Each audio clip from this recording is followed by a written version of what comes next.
اللہ تعالیٰ نے ایک واقعہ بیان کیا ہے حضرت موسیٰ اور حضرت خضر علیہ السلام کا، کہ حضرت موسیٰ علیہ السلام عزم مصمم کر کے جب چلے تو اللہ فرماتا ہے کہ ہم نے حضرت موسیٰ علیہ السلام کو جس بندے کی نشانی بتائی تھی وہ بندہ ان کو وہاں مل گیا۔ سفید چادر اوڑے حضرت خضر علیہ السلام وہاں لیٹے ہوئے تھے، تو یہ جا کے ان کے پاس کھڑے ہو گئے کہ حضرت میں آپ کی خدمت میں اس لیے آیا ہوں کہ اللہ نے آپ کو جو خصوصی علم عطا کیے ہیں میں ان کو سیکھنے کی غرض سے آپ کی چوکھٹ پہ آیا ہوں۔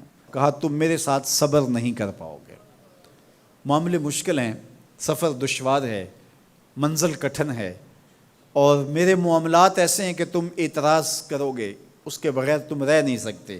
حضرت موسیٰ علیہ السلام نے کہا اگر اللہ نے چاہا تو آپ دیکھیں گے میں صبر کروں گا اور آپ کے کسی حکم کی کسی کام کی میں نافرمانی نہیں کروں گا، کسی کام کا انکار نہیں کروں گا۔ کہا کہ اچھا شرط یہ ہے کہ جو میں کروں اس پر تم اعتراض نہیں کرو گے، سوال نہیں کرو گے، یہاں تک کہ میں خود ہی نہ بتاؤں۔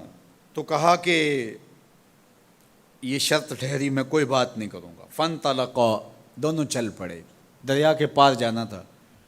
جو کشتی کا مالک تھا، کشتی بان تھا، وہ حضرت خضر علیہ السلام کو جانتا تھا تو اس نے کرایہ بھی نہیں لیا، لیکن جب کشتی پر سوار ہوئے تو عصا مار کے حضرت خضر علیہ السلام نے کشتی کا ایک پھٹا توڑ دیا۔ تو بے ساختہ حضرت موسیٰ علیہ السلام نے کہا آپ نے پھٹا توڑ دیا، یہ سارے ڈوب جائے؟ کہا میں نے کہا تھا نا تم میرے کاموں پہ صبر نہیں کر پاؤ گے۔ تو حضرت موسیٰ کو یاد آیا، کہا میں بھول گیا تھا، اس پر مواخذہ نہ کیجیے۔ پھر دونوں چل پڑے، بچے کھیل رہے تھے، ایک خوبصورت لڑکا وہ بھی بچوں میں کھیل رہا تھا۔ حضرت خضر آگے بڑھے اور اس کی گردن مروڑ دی، اس کو قتل کر دیا۔ صاحب شریعت تھے حضرت موسیٰ علیہ السلام، نہ رہ سکے، پھر بول پڑے ایک جان کو بغیر کسی جان کے بدلے میں قتل کر دیا، اس نے گوایا کیا تھا ہمارا؟ آپ نے بہت ہی جو ہے وہ غلط کام کیا، یہ کام اچھا نہیں کیا آپ نے۔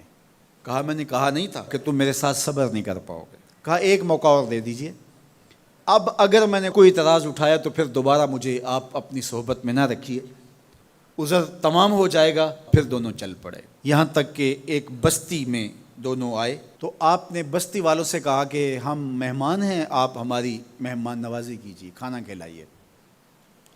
تو انہوں نے انکار کر دیا، کہا کہ ہم تو آپ کو بلایا نہیں ہے، آپ خود آئے ہیں، آپ اپنے کھانے کا خود انتظام کیجیے۔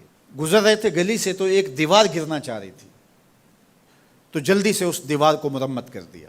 کہا حضرت ہم اگر چاہتے تو اس پہ اجر لے سکتے تھے، انہوں نے ہمیں کھانا تک نہیں دیا اور ہم ان کی دیواریں سیدھی کر رہے ہیں۔ کہا اب تمہاری میری جدائی ہو گئی، تم نے یہ بھی اعتراض کر دیا۔ تو انہیں یاد آیا کہ وہ یہ بھی اعتراض ہو گیا۔ اب میں تمہیں بتاتا ہوں کہ یہ 3 کام میں نے کیوں کیے۔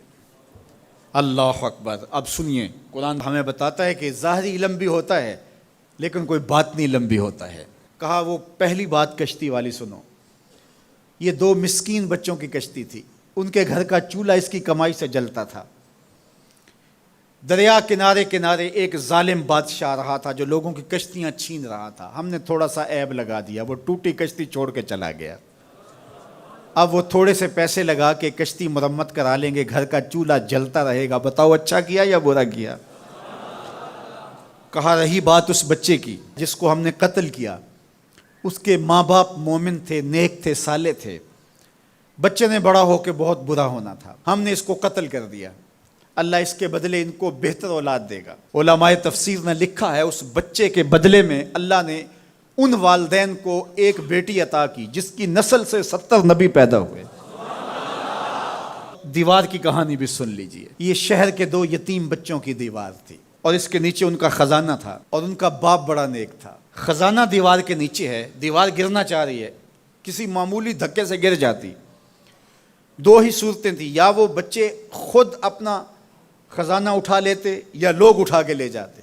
لوگ اٹھا کے لے جاتے پھر بھی ہاتھ میں کچھ نہ آیا، اور اگر وہ خود اٹھا لیتے تو بچے ہیں، بچپنے کی وجہ سے وہ اس کو اڑا دیتے۔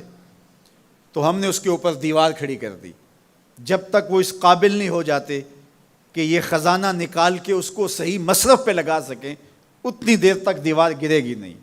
اللہ اکبر۔ وہ کسی وجہ سے دیوار قائم رہے گی، اور جب وہ اس عمر کو پہنچ جائیں گے جس عمر میں وہ اس خزانے کو سنبھال سکیں گے تو پھر دیوار خود بخود گر جائے گی اور یہ خزانہ نکال کر کے اپنے کام پہ لے آئیں گے۔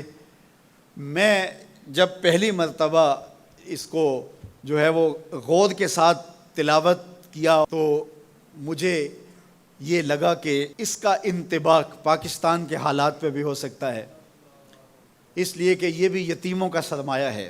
کتنے یتیم روتے بلکتے رہ گئے اور ان کے سر سے جو ہے وہ سائے اٹھ گئے اس وطن کے لیے، لیکن میرے مالک نے اس ملک کے خزانوں پر گہرے پہاڑ اور بڑی بڑی دیواریں کھڑی کر دی ہیں۔ جب تک یہ قوم بلوغت تک نہیں پہنچے گی اتنی دیر تک وہ خزانے ظاہر نہیں ہوں گے، اور جب یہ قوم اپنی بلوغت تک پہنچے گی، شعوری بلوغت، فکری بلوغت، علمی بلوغت، اور رب سے جو وعدہ کیا تھا پاکستان کا مطلب کیا، لا الہ الا اللہ، جب اس بلوغت تک یہ پہنچ جائے گی، اس وعدے کی تکمیل ہوگی، پھر رب دیوار ہٹا دے گا اور پاکستان کو اللہ اتنے خزانے دے گا اور پاکستان ایسا مالا مال ہوگا دنیا دیکھنے آئے گی انشاءاللہ۔ اس لیے رب نے دیواریں بنا کے رکھی۔ تمہارا باپ معین الدین چشتی بڑا نیک تھا، تمہارا باپ داتا گنج بخش علی حجویری بڑا نیک تھا، تمہارا باپ حضرت مجدد الف ثانی بڑا نیک تھا، ان کی وجہ سے میں دیواریں کھڑی کر رہا ہوں اور مضبوط حصار لگا رہا ہوں تمہارے خزانوں پر، اور وہ وقت آئے گا جب تم بلوغت کی عمر کو پہنچو گے دیواریں ہٹ جائے گی اور تمہارا وطن زمانے پہ مہکتے پھول کی طرح اور چمکتے ستاروں کی طرح اور روشن آفتاب کی طرح چمکتا اور مہکتا دکھائی دے گا، اور زمانہ پاکستان دیکھنے آئے گا، پاکستان دنیا کی قیادت کرے گا انشاءاللہ۔ تو کہا یہ تعویل ہے ان باتوں کی جو باتیں میرے رب نے مجھے بتائی، اور یہ میں نے اپنی مرضی سے نہیں کہیں، اور جو میں نے کیا اپنی مرضی سے نہیں کیا۔ تو یہ باطنی باتیں ہیں، شاید یہ باطنی باتوں کے جوش میں یہ بات بھی میں کر گیا۔